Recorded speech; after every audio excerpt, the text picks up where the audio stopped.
Hello and welcome back to the channel.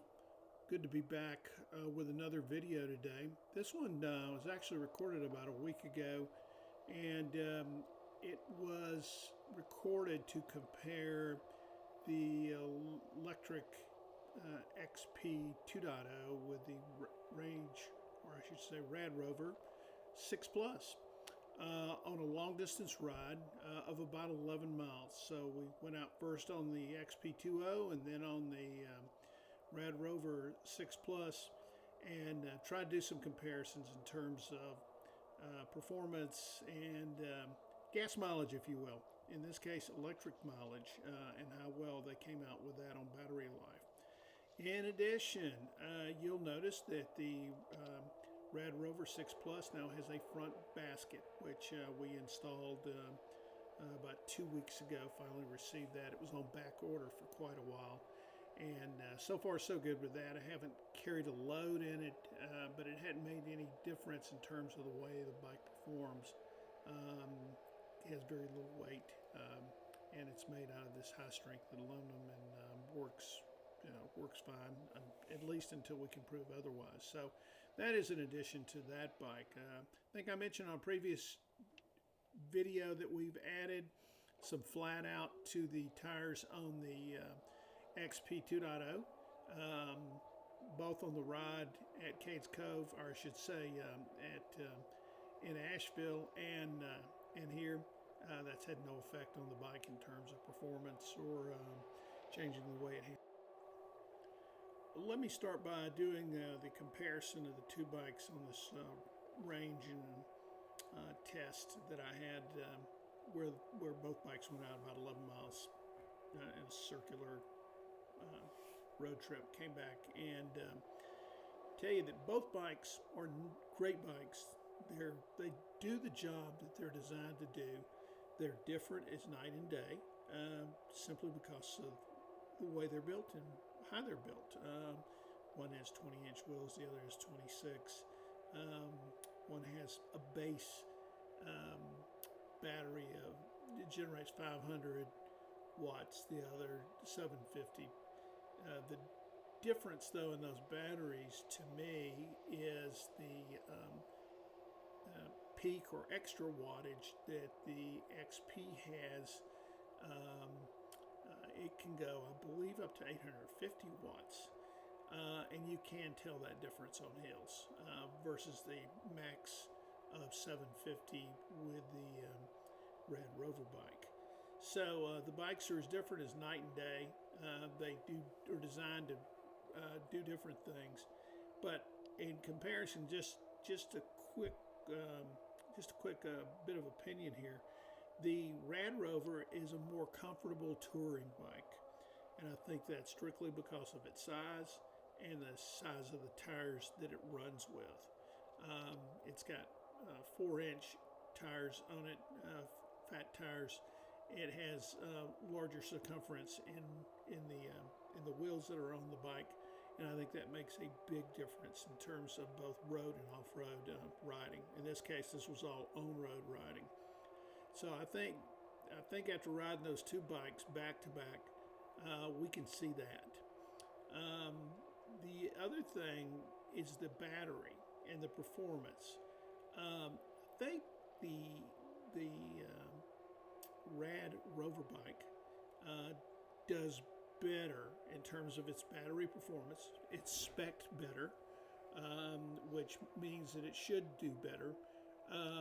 In terms of performance, though, so in terms of longevity, gas mileage, if you will, in this case, your ability to go further, I think the Rad Rover battery wins out. In terms of performance, though, I think we're getting better hill performance, which really surprised me. But in one way, it's no surprise because the XP 2.0 is a Class 3 bike now. So it's peaked. It can go, and it does very well, especially with the extra bit of wattage you get, peak performance, if you will, from that battery and that motor when she's going up hills. And that's where I noticed the difference there. So Once again, I say for long distance touring and comfort, the Rad Rover 6 Plus wins out in terms of performance of the electric motor, going up hills, getting that extra ump when you need it. I think the electric 2.0 is still leader of the pack, and it does have an advantage because it has been configured to run in a Class 3 mode, and it's got 850. And check me out if I'm wrong on that. Please correct me. 850 wattage versus the max of 750 on a heavier bike with the Rad bike. So two things there. Both were fun to drive over those 11 miles. Both were comfortable. Both have modified seats on them, which has made it much more comfortable to drive. So I guess wrapping it up, hey, I don't want to get rid of either one of these bikes. Both of them have their own positives in their own niches where they're going to be very helpful to me. If I need to take a bike somewhere, the electric bike is the way to go. I don't have to invest in an expensive towing apparatus, bike stands, whatever the case may be. I can throw this thing in the back of my SUV and off we go to have a 25-mile ride on the bike. Then again, if I want to leave from my local home here, my home in where I live, then the Rad Rover is the choice. It's got more cargo capability. It's great on flat ground. It's smooth. It handles wonderfully. So it's a keeper. So I'm very fortunate.